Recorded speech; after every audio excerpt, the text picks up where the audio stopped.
ഏതായിരുന്നാലും കഴിഞ്ഞ ദിവസം നമ്മൾ പറഞ്ഞിരുന്നത് സമസ്തയുടെ 18ാം സമ്മേളനത്തെക്കുറിച്ചായിരുന്നു. അഥവാ വളാഞ്ചേരിയിൽ നടന്ന സമസ്തയുടെ 18ാം സമ്മേളനം. ജമാഅത്തെ ഇസ്ലാമി കേരളത്തിലേക്ക്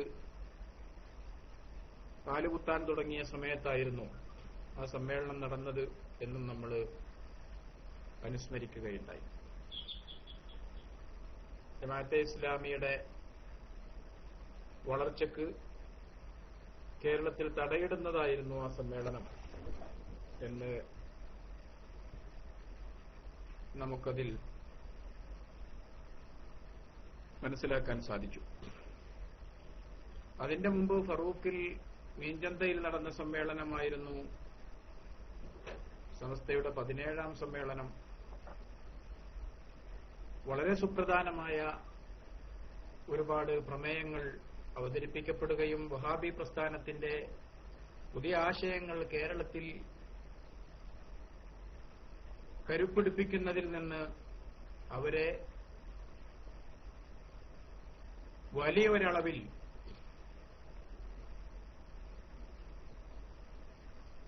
പിന്നോട്ട് വലിപ്പിക്കാനും ആ സമ്മേളനം കാരണമായി എന്നും നമ്മൾ മനസ്സിലാക്കി. ഖുത്ബ പരിഭാഷയ്ക്കെതിരെ പ്രമേയം കൊണ്ടുവന്നുകൊണ്ട് കേരളത്തിലുള്ള മുസ്ലിം മഹല്ലത്തുകളെ വഹാബി പ്രസ്ഥാനത്തിന്റെ കെണിയിൽ നിന്ന് രക്ഷപ്പെടുത്തിയത്, അതിന് കാരണമായത് മീഞ്ചന്തയിൽ നടന്ന സമസ്തയുടെ 17ാം സമ്മേളനമായിരുന്നു. ഇന്ന്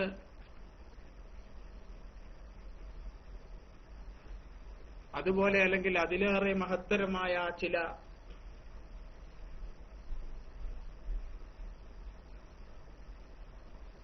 നാഴികക്കല്ലുകൾക്ക് സാക്ഷിയായ സമ്മേളനത്തെക്കുറിച്ചാണ് നമ്മൾ പറയുന്നത്.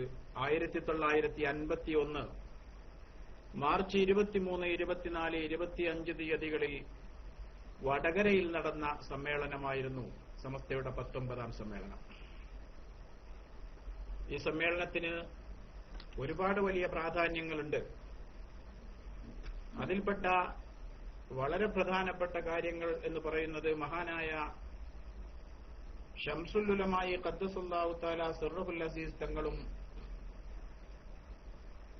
ബഹുമാനപ്പെട്ട കോട്ടുമല അബൂബക്കർ മുസ്ലിയാർ നവ്വറല്ലാഹു തആല മർഖദഹു തങ്ങളും സമസ്ത മുശാവറയിലേക്ക് കടന്നുവരുന്നത് വടകര സമ്മേളനത്തിലൂടെയായിരുന്നു. അതുപോലെ തന്നെ സമസ്തയുടെ വിദ്യാഭ്യാസ വിപ്ലവത്തിന് തുടക്കം കുറിച്ച വിദ്യാഭ്യാസ ബോർഡിന്റെ രൂപീകരണം നടന്നതും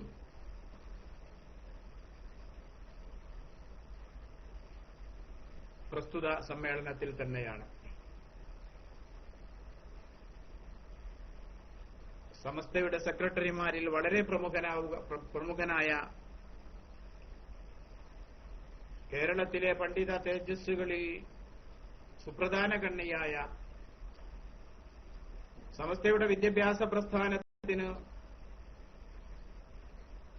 ഊടും പ്രാവുമേകിയ മഹാനായ പറവണ്ണ മുഹീദ്ദീൻ കുട്ടി മുസ്ലിയാരെ നവ്വറല്ലാഹു തആല മർഖദഹു തങ്ങൾ സമസ്തയുടെ സെക്രട്ടറിയായി തെരഞ്ഞെടുത്തതും ആ യോഗത്തിലായിരുന്നു. ഇങ്ങനെ വളരെ വലിയ സമസ്തയുടെ കഴിഞ്ഞകാല മുന്നേറ്റങ്ങളിൽ വലിയ പങ്കുവഹിച്ച ഒട്ടുമിക്ക വ്യക്തികളുടെ കടന്നുവരവും സ്ഥാനാരോഹണവും അതോടൊപ്പം തന്നെ സമസ്തയുടെ പ്രഥമ പോഷക ഘടകമായ സമസ്തയുടെ പുരോഗതിയിൽ വലിയ പങ്കുവഹിച്ച കേരളത്തിലെ മത സാമൂഹിക വിദ്യാഭ്യാസാന്തരീക്ഷത്തിന് വലിയ പുരോഗതി വരുത്തി തീർക്കാൻ കാരണമായ സമസ്ത കേരള ഇസ്ലാം മത വിദ്യാഭ്യാസ ബോർഡ് എന്ന സമസ്തയുടെ വിദ്യാഭ്യാസ പ്രസ്ഥാനത്തിന്റെ തുടക്കം കുറിക്കുന്നത്, അതിന് സാക്ഷിയാകുന്നത് വടകര സമ്മേളനമായിരുന്നു. അതിന്റെ തുടക്കം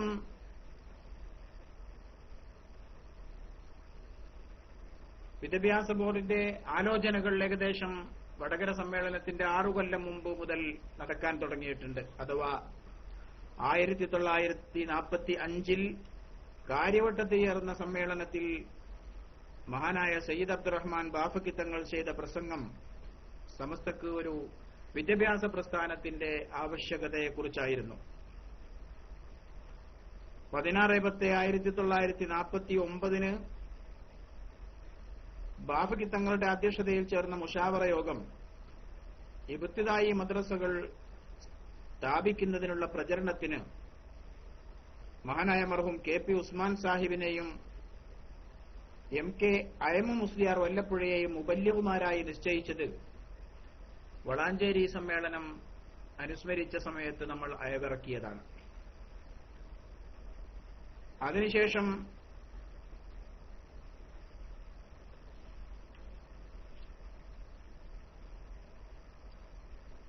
കാര്യവട്ടം സമ്മേളനത്തിനു ശേഷം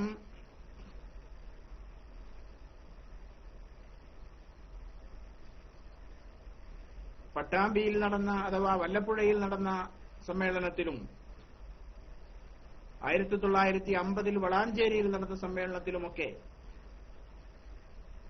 ഇത് സംബന്ധമായ ഗഹനമായ ചർച്ചകളും പ്രഭാഷണങ്ങളും എല്ലാം നടക്കുകയുണ്ടായി.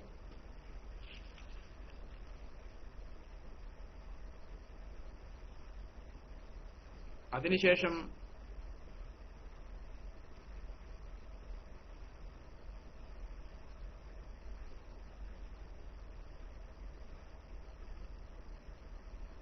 ആയിരത്തി 1950 വളാഞ്ചേരിയിൽ നടന്ന 18ാം സമ്മേളനത്തിന് ശേഷം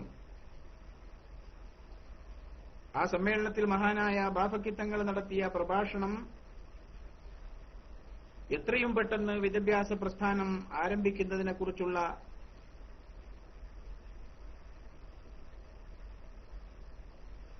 വളരെ അടിയന്തിരമായ തീരുമാനങ്ങൾ ഉണ്ടാകണം എന്നത് സംബന്ധിച്ചായിരുന്നു. അതുകൊണ്ട് തന്നെ പ്രാഥമിക മദ്രസകൾ ഉടൻ തന്നെ നിലവിൽ വരുന്നതിനെക്കുറിച്ച് അന്ന് ഗഹനമായ ആലോചനകൾ നടക്കുകയുണ്ടായി.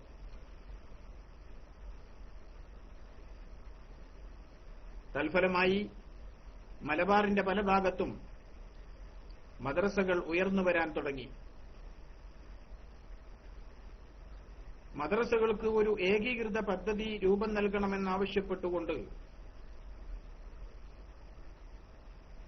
പല ഭാഗത്തുനിന്നും സമസ്തക്ക് നിർദ്ദേശങ്ങളടങ്ങിയ കത്തുകളും സമസ്തയുടെ ഓഫീസിലേക്ക് എത്തിക്കൊണ്ടിരുന്നു. അങ്ങനെ ലഭിച്ചുകൊണ്ടിരിക്കുന്ന സന്ദർഭത്തിലാണ് 1951 മാർച്ച് 23, 24, 25 തീയതികളിൽ സമസ്തയുടെ 19ാം സമ്മേളനം വടകരയിൽ ചേരുന്നത്.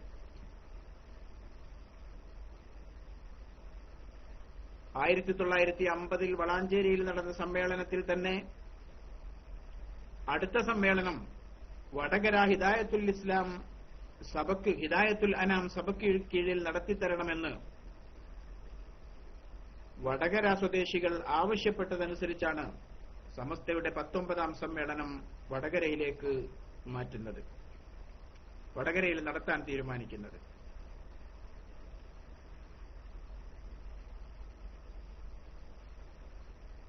ആയിരത്തി 1951 സമസ്തയുടെ 19ാം വാർഷികം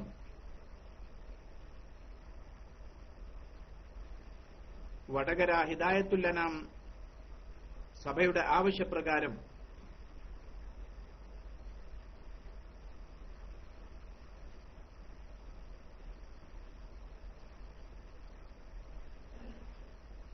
മഹാനായ ബാഫക്കി തങ്ങളുടെ പ്രത്യേക താൽപര്യപ്രകാരവും വടകരയിൽ വച്ച് നടത്തപ്പെടുകയുണ്ടായി.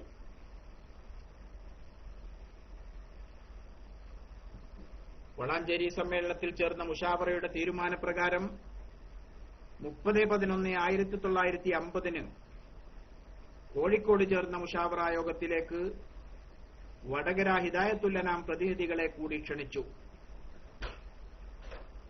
പ്രസ്തുത യോഗത്തിൽ വെച്ച് സമ്മേളനത്തിന്റെ പ്രാഥമിക ചർച്ചകൾ നടക്കുകയും സ്വാഗത സംഘം രൂപീകരിക്കുന്നതിന് 29/12/1950 29/12/1950 വടകരയിൽ വെച്ച് തന്നെ വിപുലമായ യോഗം ചേരാൻ തീരുമാനിക്കുകയും ചെയ്തു. അതനുസരിച്ച് 29/12/1950 ചേർന്ന പ്രവർത്തക കൺവെൻഷനിൽ സയ്യിദ് മുഹമ്മദ് മുല്ലക്കോയ തങ്ങൾ പ്രസിഡന്റും NP കുഞ്ഞാമത് സാഹിബ് സെക്രട്ടറിയുമായി സ്വീകരണ സംഘം രൂപീകരിച്ച് പ്രവർത്തനം ആരംഭിച്ചു. കോഴിക്കോട് ചേർന്ന മുഷാവറ യോഗത്തിൽ വെച്ച് സമ്മേളനത്തിന്റെ അധ്യക്ഷനായി മദ്രാസ് ചീഫ് ഖാലി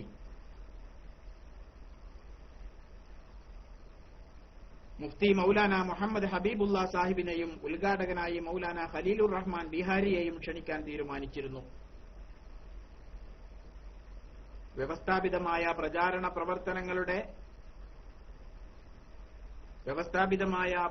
പ്രവർത്തനങ്ങളിലൂടെ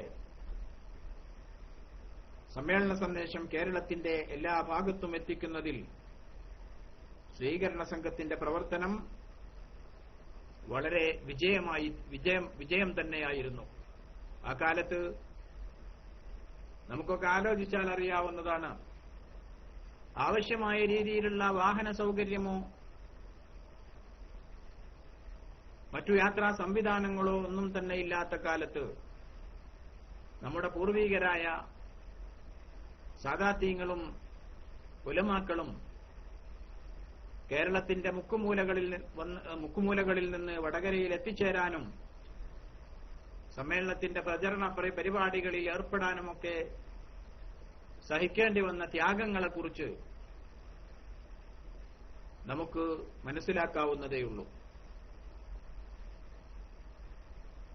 സ്വീകരണ സംഘത്തിന്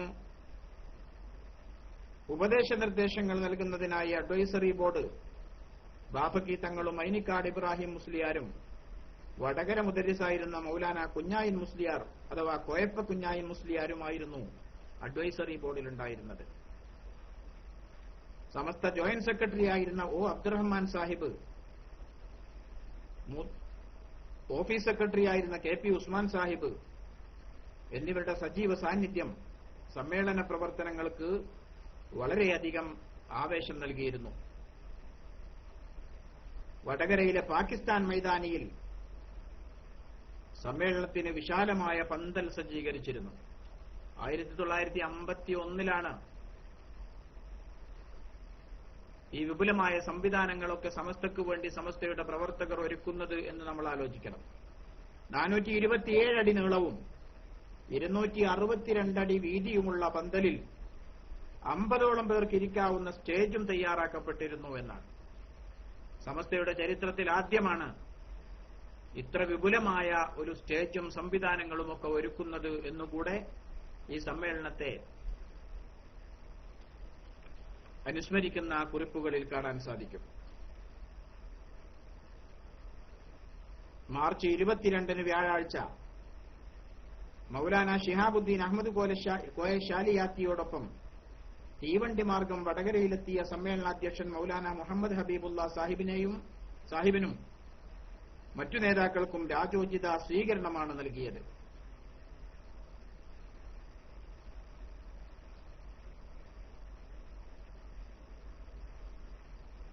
അന്ന് വ്യാഴാഴ്ച വൈകുന്നേരം സ്ഥലം മുദരിസും സമസ്ത വൈസ് പ്രസിഡന്റുമായിരുന്ന മൗലാന T കുഞ്ഞായിൻ മുസ്ലിയാർ കോയപ്പ പതാക ഉയർത്തിയതോടുകൂടി സമ്മേളന പരിപാടികൾ ആരംഭിച്ചു. 23 വെള്ളിയാഴ്ച ജുമാ നിസ്കാരാനന്തരം ആരംഭിച്ച മുഷാവറ യോഗം 25 ഞായറാഴ്ച 8 മണിവരെ നീണ്ടുനിന്നു. അതൊക്കെ ഒരു സംഭവമായിരുന്നു. വെള്ളിയാഴ്ച ആരംഭിച്ച ജുമാ നിസ്കാരം കഴിഞ്ഞ് ആരംഭിച്ച മുഷാവറ അവസാനിക്കുന്നത് ഞായറാഴ്ച രാവിലെ 8 മണിക്കാണ്. വെള്ളിയാഴ്ചയുടെ ബാക്കിയുള്ള സമയങ്ങളും അഥവാ പകുതി പകലും ഫുള്ള് രാത്രി, ശനിയാഴ്ചയുടെ മുഴുവൻ രാത്രിയും മുഴുവൻ പകലും, അതും കഴിഞ്ഞ് ഞായറാഴ്ച കാലത്ത് 8 മണിവരെ നീണ്ടുനിന്ന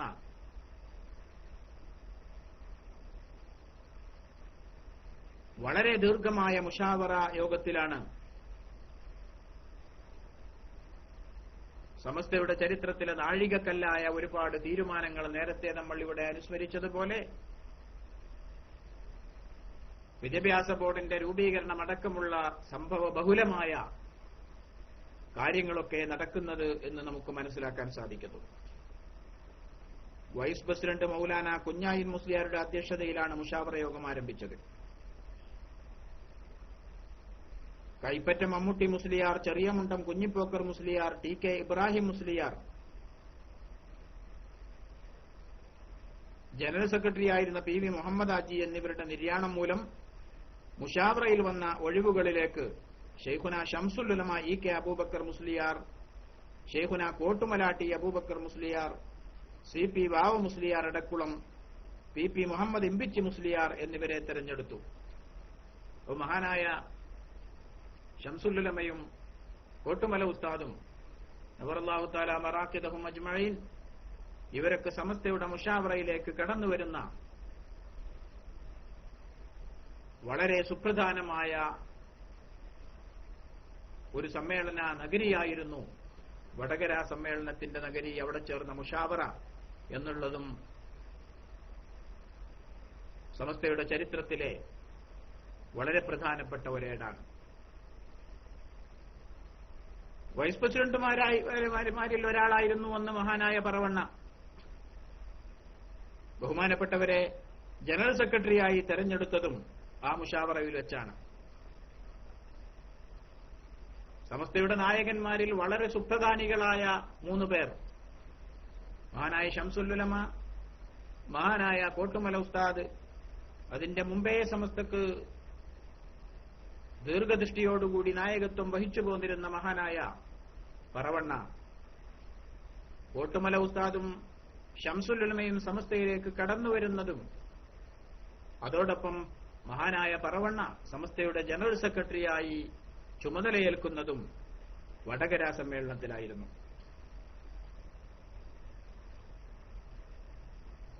മുഷാവറ യോഗത്തിൽ പല പ്രമേയങ്ങളും ചർച്ച ചെയ്യപ്പെടുകയും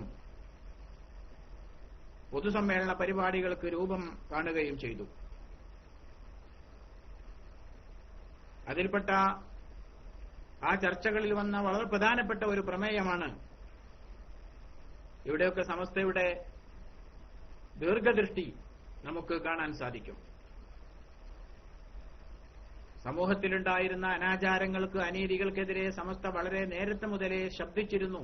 സത്യത്തിൽ സമസ്ത രൂപീകൃതമായതും അത്തരത്തിലുള്ള ഒരു സാഹചര്യത്തിലാണ് എന്ന് നമ്മളൊക്കെ മനസ്സിലാക്കി.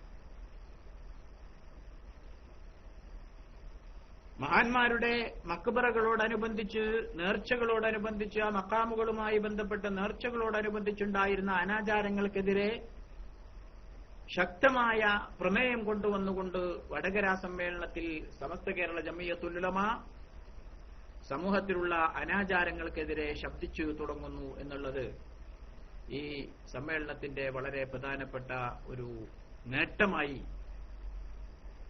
എല്ലാ കാലത്തും വിലയിരുത്തപ്പെടുന്നതാണ്. മഹാത്മാക്കളുടെ പേരിൽ കഴിച്ചു വരാറുള്ള നേർച്ചകളിലും മറ്റും നടന്നുവരുന്നതും അഹ്ലുസുന്നത്തി വൽ ജമാഅത്തിന്റെ ഉലമാഇന്റെ ദൃഷ്ടിയിൽ വിരോധിക്കപ്പെട്ടതുമായ എല്ലാ അനാചാരങ്ങളും നിർത്തൽ ചെയ്ത് തലസ്ഥാനങ്ങളിൽ സുന്നത്തായ ആചാരങ്ങൾ മാത്രം നടപ്പിൽ വരുത്താൻ തീരുമാനിക്കുന്നതും പൊതുജനങ്ങളെ അതിനുപദേശിക്കുന്നതുമായ പ്രമേയം ഈ മുഷാവറയിൽ പാസാക്കപ്പെട്ട പ്രമേയങ്ങളിലെ വളരെ പ്രധാനപ്പെട്ട ഒരു പ്രമേയമാണ്. അതോടൊപ്പം നമ്മൾ അനുസ്മരിച്ചതുപോലെ തന്നെ വൈജ്ഞാനിക രംഗത്ത് ഒരു വിപ്ലവത്തിന് തുടക്കം കുറിച്ചുകൊണ്ട് സമസ്ത കേരള ഇസ്ലാം മത വിദ്യാഭ്യാസ ബോർഡിന് രൂപം നൽകുന്നതായിരുന്നു മുഷാവറയിൽ സമ്മേളനത്തിൽ അവതരിപ്പിക്കപ്പെട്ട ഒന്നാമത്തെ പ്രമേയം. മദ്രസകളും ദർസുകളും അഭിവൃദ്ധിപ്പെടുത്തുകയും അവകളില്ലാത്ത മഹല്ലുകളിൽ അതൊക്കെ സ്ഥാപിക്കുകയും കേന്ദ്ര അടിസ്ഥാനത്തിൽ അവകളെ ഏകീകരിക്കുന്നതിനാവശ്യമായ സിലബസും പാഠപുസ്തകങ്ങളും ഉണ്ടാക്കുന്നതിനായി കെ.പി.എ. മുഹൈദ്ദീൻ കുട്ടി മുസ്ലിയാർ പറവണ്ണയെ കൺവീനറായി സമസ്ത കേരള ഇസ്ലാം മത വിദ്യാഭ്യാസ ബോർഡ് എന്ന കമ്മിറ്റി രൂപീകരിക്കുകയും അതിന് സഹായ സഹകരണങ്ങൾ നൽകാൻ എല്ലാവരോടും ആവശ്യപ്പെടുകയും ചെയ്യുന്നു. ഈ പ്രമേയമാണ് കേരളത്തിൽ വൈജ്ഞാനിക വിപ്ലവത്തിന് തിരികൊളുത്തിയത്. എന്ന് ചരിത്രമറിയാവുന്ന, സമസ്തയെക്കുറിച്ച് നേരിലോ വായിച്ചോ മനസ്സിലാക്കിയിട്ടുള്ള എല്ലാവർക്കും അറിയാവുന്നതാണ്. പുതിയ തലമുറ ഈ കാര്യങ്ങളൊക്കെ കൃത്യമായി മനസ്സിലാക്കണം. സമസ്തയുടെ അനുയായികളും അനുഭാവികളുമായ ആളുകൾ സമസ്തയുടെ കഴിഞ്ഞകാല സമ്മേളനങ്ങളും അതിലെടുത്ത തീരുമാനങ്ങളും അവതരിപ്പിക്കപ്പെട്ട പ്രമേയങ്ങളുമൊക്കെ വളരെ കാലിക പ്രസക്തങ്ങളായിരുന്നു എന്ന് മനസ്സിലാക്കുന്നതോടൊപ്പം അതിനൊക്കെ വേണ്ടി നമ്മുടെ മഹാരഥന്മാരായ നായകന്മാർ, നേതാക്കന്മാർ, സാദാത്യങ്ങൾ, ഉലമാക്കൾ സഹിച്ചു പോന്ന ത്യാഗങ്ങളും കഷ്ടപ്പാടുകളുമൊക്കെ മനസ്സിലാക്കുന്നതിനും അതൊക്കെ തുലനം ചെയ്തുകൊണ്ട് നമ്മളൊക്കെ എന്തു ചെയ്യുന്നു എന്ന് വിലയിരുത്താനുമൊക്കെ സമസ്തയെക്കുറിച്ചുള്ള ഈ ചരിത്ര വായന നമുക്ക് തീർച്ചയായും ഉപകാരപ്പെടും എന്നതിൽ യാതൊരു തർക്കവുമില്ല. വിദ്യാഭ്യാസ ബോർഡ്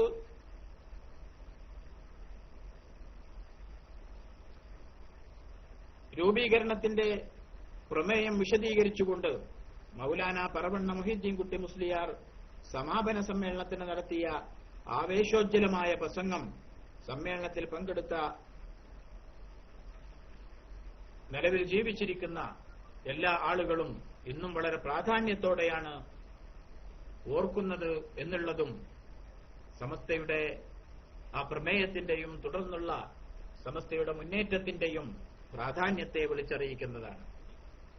വിദ്യാഭ്യാസ ബോർഡ് നമ്മൾ നേരത്തെ സൂചിപ്പിച്ചതുപോലെ സമസ്തയുടെ പ്രഥമ പോഷക ഘടകമാണ്. വടകര സമ്മേളനം കഴിഞ്ഞ് 6 മാസത്തിനു ശേഷം കേരളത്തിലെ തലയെടുപ്പുള്ള പണ്ഡിതന്മാരെയും വിദ്യാഭ്യാസ പ്രവർത്തകരെയും നേതാക്കളെയും പങ്കെടുപ്പിച്ച് 1951 സെപ്റ്റംബർ 17 മാർച്ചിലാണ് സമ്മേളനം നടക്കുന്നത്. സെപ്റ്റംബർ 17 വാളക്കുളം പുതുപ്പറമ്പ് ജുമുഅത്ത് പള്ളിയിൽ ഒരു സമ്മേളനം ചേർന്നു. കേരളത്തിൽ വിവിധ ഭാഗങ്ങളിൽ നിന്ന് പ്രതിനിധികൾ തലേന്ന് രാത്രി തന്നെ പുതുപ്പറമ്പിൽ എത്തിച്ചേർന്നിരുന്നു. പുതുപ്പറമ്പിൽ തലേന്ന് രാത്രി തന്നെ എത്തിച്ചേർന്നിരുന്നു എന്ന് പറയുമ്പോൾ നമ്മൾ മനസ്സിലാക്കേണ്ട വളരെ പ്രധാനപ്പെട്ട ഒരു ഘടകം എന്ന് പറയുന്നത്, എടരിക്കോട്ടോ വെണ്ണിയൂരിലോ വേങ്ങരയിലോ ബസ്സിറങ്ങിയിട്ട് വേണം, കുറുക്കുവഴികളിലൂടെ നടന്നിട്ട് വേണം പുതുപ്പറമ്പിലെത്താൻ. പുതുപ്പറമ്പിലേക്ക് മറ്റു യാത്രാ സൗകര്യങ്ങളില്ല. ഒന്നുകിൽ എടരിക്കോട്ട്, അല്ലെങ്കിൽ വെന്നയൂരില്, അല്ലെങ്കിൽ വേങ്ങരയിൽ, ഈ മൂന്നിലൊരു പ്രദേശത്ത് ബസ്സിറങ്ങിയിട്ട് നടക്കണം.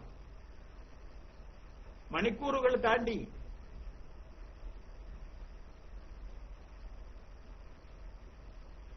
വാളക്കുളം പുതുപ്പറമ്പിൽ കേരളത്തിന്റെ വിവിധ ഭാഗങ്ങൾ, വിവിധ പ്രദേശങ്ങളിൽ നിന്നും ഉലമാക്കളും ഉമറാക്കളും എത്തിച്ചേരുകയുണ്ടായി. അന്ന് പുതുപ്പറമ്പിൽ എത്തിച്ചേരാനുള്ള ഏക മാർഗം ഈ പറയപ്പെട്ട സ്ഥലങ്ങളിൽ ബസ്സിറങ്ങി നടക്കുക എന്നത് മാത്രമാണ്. എന്നാൽ മുസ്ലിം കേരളത്തിന്റെ ചരിത്രത്തിൽ ഒരു വിപ്ലവത്തിന് കളമൊരുക്കാനായി കേരളത്തിലെ പ്രഗത്ഭരായ പണ്ഡിതന്മാരും നേതാക്കളും സമസ്തയുടെ പ്രസിഡന്റ് മൗലാന അബ്ദുൽ ബാരി തങ്ങളുടെ ആതിഥേയത്വം സ്വീകരിച്ചുകൊണ്ട് അദ്ദേഹത്തിന്റെ ആസ്ഥാനത്ത് ഒത്തുകൂടുകയായിരുന്നു. 17/9/1951 സുബഹി നിസ്കാരാനന്തരം പുതുപ്പറമ്പ് ജുമുഅത്ത് പള്ളിയിൽ പ്രതിനിധി സമ്മേളനം ആരംഭിച്ചു.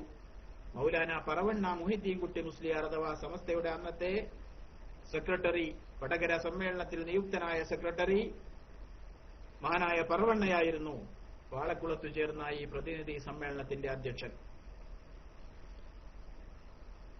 അതിൽ വളരെ പ്രധാനപ്പെട്ട വിലപ്പെട്ട പല തീരുമാനങ്ങളും എടുക്കുകയുണ്ടായി. അതിൽ ചിലത് ഇവിടെ അനുസ്മരിക്കുന്നു. ഒന്ന്, ദർസ് മദ്രസകൾ അഭിവൃദ്ധിപ്പെടുത്തുകയും ഇല്ലാത്ത സ്ഥലങ്ങളിൽ അവ സ്ഥാപിക്കുകയും ചെയ്യുക. 2, സ്ഥാപനങ്ങൾക്ക് ഐക്യരൂപം നൽകുക. 3, ആവശ്യമായ പാഠ്യപദ്ധതിയും പുസ്തകങ്ങളും തയ്യാറാക്കുക. 4, അധ്യാപകർക്ക് ട്രെയിനിംഗ് കോഴ്സ് ഏർപ്പാടാക്കുക. 5, മദ്രസകൾ ബോർഡിന്റെ കീഴിൽ അംഗീകരിപ്പിക്കുകയും പരീക്ഷാ സമ്പ്രദായം ഏർപ്പെടുത്തുകയും ചെയ്യുക. അതോടൊപ്പം മദ്രസകളിൽ വിസിറ്റ് നടത്തുകയും ചെയ്യുക. ഈ കാര്യങ്ങളൊക്കെ നടപ്പിൽ വരുത്തുന്നതിനായി സമസ്ത കേരള ഇസ്ലാം മത വിദ്യാഭ്യാസ ബോർഡ് എന്ന വടകര സമ്മേളനത്തിൽ രൂപീകരിക്കപ്പെട്ട ആ ബോഡി പുതുപ്പറമ്പിൽ ചേർന്ന ഈ പ്രതിനിധി സമ്മേളനത്തിൽ വെച്ച് വിപുലപ്പെടുത്തുകയുണ്ടായി.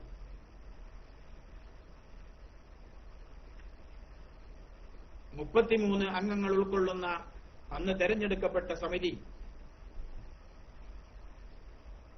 ബഹുമാനപ്പെട്ട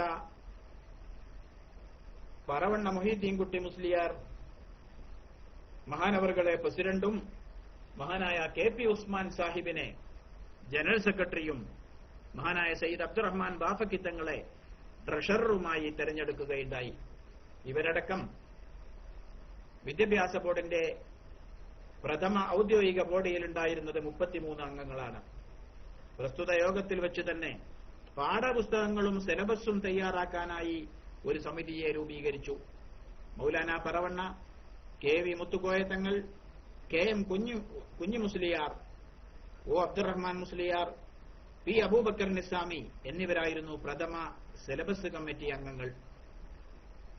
സിലബസ് കമ്മിറ്റി യോഗം ചേർന്നുകൊണ്ട് ഒരു മാസത്തിനകം 5ാം ക്ലാസ് വരെയുള്ള സിലബസ് തയ്യാറാക്കുകയും 1951 ഒക്ടോബറിൽ വടകരയിൽ വെച്ച് ചേർന്ന ബോർഡ് യോഗം ആ സിലബസ് അംഗീകരിക്കുകയും പ്രസിദ്ധപ്പെടുത്തുകയും ചെയ്തു. ബോർഡ് രൂപീകരിക്കാൻ വാളക്കുളത്ത് ചേർന്ന ഈ പ്രതിനിധി യോഗത്തിൽ പങ്കെടുത്ത 17 പേര് ഓരോ രൂപ വീതവും സമസ്തയുടെ പ്രസിഡന്റായിരുന്ന മഹാനായ മൗലാന അബ്ദുൽ ബാരി തങ്ങൾ 25 രൂപയും അദ്ദേഹത്തിന്റെ ഭാര്യ സഹോദരനായ പുതുപ്പറമ്പിലെ പ്രമുഖനായിരുന്ന കോഴിക്കോടൻ കുഞ്ഞാമ്മദ് കുട്ടി സാഹിബ് 5 രൂപയും അതിനുവേണ്ടി സംഭാവന ചെയ്തു. ആകെ സമസ്ത കേരള ഇസ്ലാം മത വിദ്യാഭ്യാസ ബോർഡിന്റെ പ്രഥമ പ്രവർത്തന ഫണ്ട് ഇവിടെ വെച്ച് പിരിച്ചെടുത്ത 47 രൂപ മാത്രമായിരുന്നു. ഇന്ന് കോടികളുടെ ബഡ്ജറ്റാണ് സത്യത്തിൽ സമസ്ത കേരള ഇസ്ലാം മത വിദ്യാഭ്യാസ ബോർഡിനുള്ളത്. അല്ലാഹു സുബ്ഹാനഹു വ തആല വിപുലമായ പ്രവർത്തനങ്ങൾ സമൂഹത്തിന്റെ ഗതിവിഗതികൾ മനസ്സിലാക്കി രൂപീകരിച്ച് പ്രവർത്തിക്കാൻ ആ മഹത്തായ പ്രസ്ഥാനത്തിന് എല്ലാവിധ കഴിവുകളും നൽകി അതിന്റെ നായകരെ അല്ലാഹു സുബ്ഹാനഹു വ തആല ആദരിക്കട്ടെ എന്ന് സാന്ദർഭികമായി പ്രാർത്ഥിക്കുകയാണ്. 1952 ബാഫക്കി തങ്ങളുടെ പരിശ്രമഫലമായി കൊയിലാണ്ടിയിൽ സംഘടിപ്പിക്കപ്പെട്ട 15 ദിവസത്തെ മതപ്രസംഗ പരിപാടിയിൽ പിന്നീട് ഈ ഫണ്ട് ആ മതപ്രസംഗ പരിപാടിയിൽ നിന്ന് ലഭിച്ച തുകയോടുകൂടെ വിപുലപ്പെടുത്തുകയുണ്ടായി. വാളക്കുളത്ത് ചേർന്ന പ്രതിനിധി സമ്മേളനത്തിൽ വെച്ച് ഭരണഘടന തയ്യാറാക്കാനായി മൗലാന പറവണ്ണയെ തന്നെ അധികാരപ്പെടുത്തുകയും അതനുസരിച്ച് അദ്ദേഹം തയ്യാറാക്കിയ ഭരണഘടന 1951 ഒക്ടോബറിൽ വടകരയിൽ വെച്ച് ചേർന്ന ബോർഡ് യോഗം ദീർഘമായ ചർച്ചയ്ക്ക് ശേഷം അംഗീകരിക്കുകയും നിയമോപദേശങ്ങൾക്കായി ഒരു വിദഗ്ധ സമിതിയുടെ പരിശോധനക്കായി സമർപ്പിക്കുകയും ചെയ്തു. ആരൊക്കെയാ വിദഗ്ധ സമിതി എന്നറിയണോ? വിദഗ്ധ സമിതി സമസ്തയുടെ ആദ്യത്തെ പ്രഥമ വിദ്യാഭ്യാസ ബോർഡിന്റെ പ്രഥമ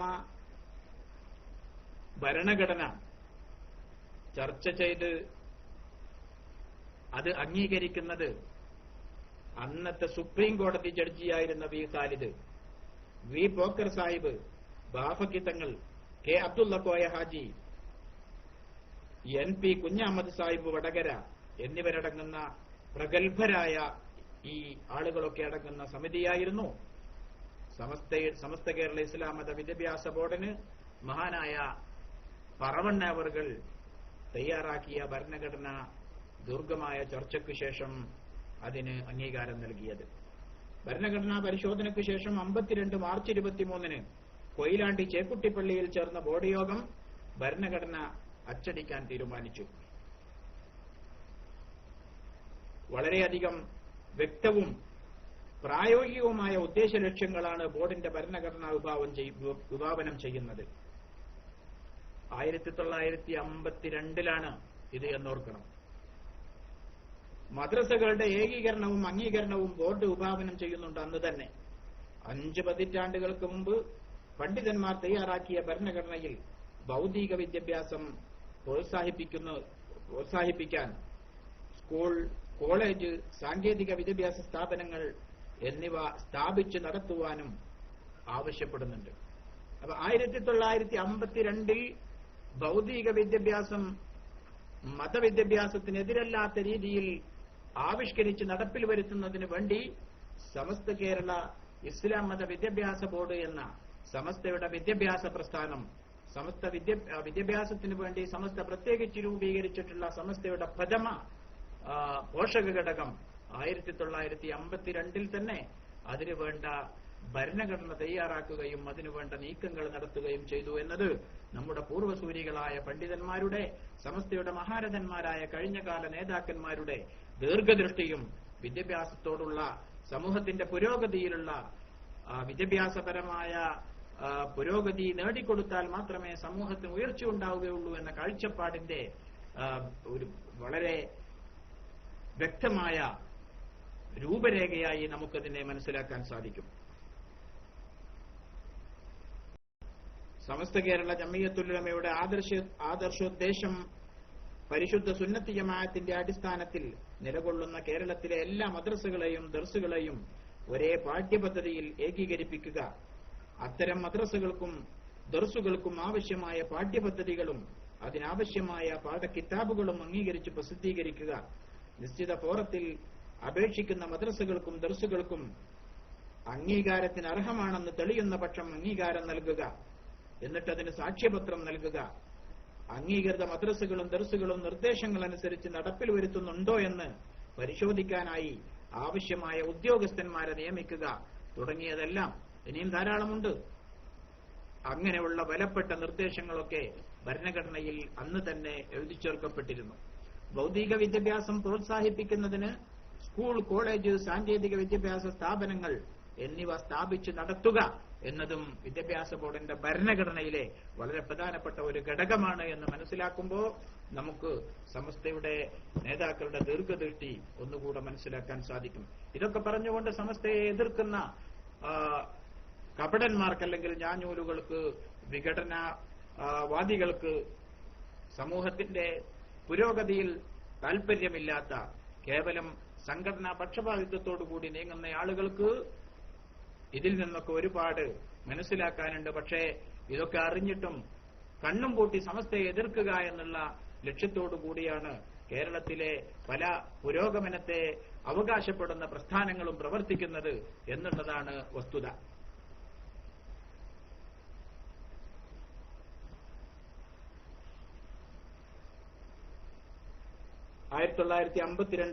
ആഗസ്റ്റ് 26 ചേർന്ന ബോർഡ് നിർവാഹക സമിതി യോഗം 10 മദ്രസകൾക്ക് അംഗീകാരം നൽകി. 1-ാം നമ്പർ മദ്രസയായി അംഗീകാരം ലഭിച്ചത് വാളക്കുളം പുതുപ്പറമ്പ് ബയാനുൽ ഇസ്ലാം മദ്രസയായിരുന്നു. അഥവാ സമസ്ത കേരള ജംഇയ്യത്തുൽ ഉലമയുടെ മഹാനായ പ്രസിഡന്റ് മഹാനായ അബ്ദുൽ ബാരി തങ്ങളുടെ നാട്ടിലെ മദ്രസ, മഹാനായ CH ഹൈദറോസ് മുസ്ലിയാർ നബറല്ലാഹു തആല ബറാഖിദഹും മഹാനവറുകളുടെ മഹല്ലിലെ മദ്രസ, ഇന്ന് നമ്മുടെ മഹാനായ CH ത്വയ്യിബ് ഫൈസി ഒക്കെ പഠിച്ചു വന്ന അവരുടെ നാട്ടിലുള്ള മദ്രസയാണ് സമസ്തയുടെ 1-ാം നമ്പർ മദ്രസ. 2-ാം നമ്പർ മദ്രസ സമസ്തയുടെ ജനറൽ സെക്രട്ടറിയായി വടകര സമ്മേളനത്തിൽ തെരഞ്ഞെടുക്കപ്പെട്ട സമസ്ത വിദ്യാഭ്യാസ ബോർഡിന്റെ ചുക്കാൻ പിടിച്ചിരുന്ന, സമസ്ത വിദ്യാഭ്യാസ ബോർഡിന്റെ പാഠ്യപദ്ധതി ആദ്യമായി ആവിഷ്കരിച്ച, സമസ്ത വിദ്യാഭ്യാസ ബോർഡിന്റെ ഭരണഘടന തയ്യാറാക്കിയ മഹാനായ പണ്ഡിതൻ പറവണ്ണ അവരുടെ നാട്ടിലെ മദ്രസയാണ്, അഥവാ സമസ്തയുടെ ജനറൽ സെക്രട്ടറിയുടെ നാട്ടിലെ മദ്രസയാണ് 2-ാം നമ്പർ മദ്രസയായി അംഗീകരിച്ചത്.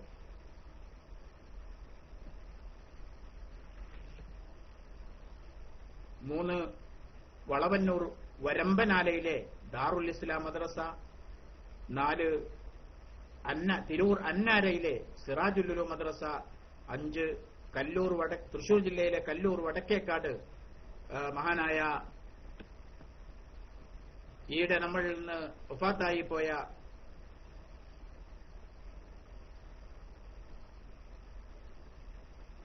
മർഹൂം കുഞ്ഞു മുഹമ്മദ് മുസ്ലിയാർ നബറല്ലാഹു തആല മർക്കദഹു മഹാനവറുകളുടെ തൊഴിയൂർ ഉസ്താദ് എന്ന പേരിൽ അറിയപ്പെടുന്ന മഹാനവറുകളുടെ നാട്ടിലെ മദ്രസ അൽ ബാഖിയാത്തു സ്വാലിഹാത്ത്.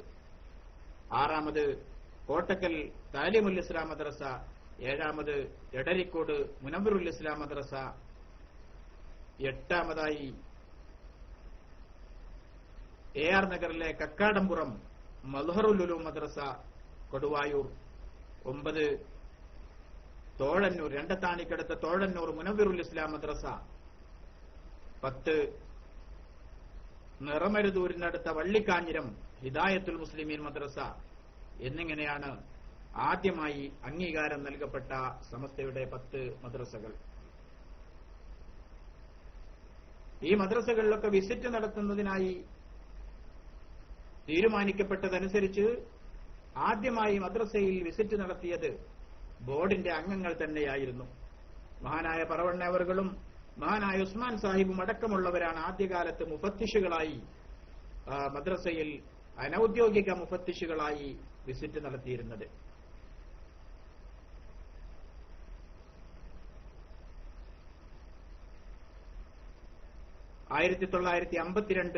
ഡിസംബർ മാസത്തിൽ board secretary P Usman Sahib Tirur Nusrathul Islam മദ്രസയുടെ 2 ശാഖകളും വിസിറ്റ് ചെയ്ത വാർത്തയും പ്രസിഡന്റ് പറവണ്ണ മൊയ്തീൻകുട്ടി മുസ്ലിയാർ കൊടുവായൂർ കക്കാടംപുറം മദ്ഹറുൽ ഉലൂം മദ്രസയും കൊളപ്പുറം ദാറുൽ ഹുദ മദ്രസയും വിസിറ്റ് ചെയ്ത റിപ്പോർട്ടുകളും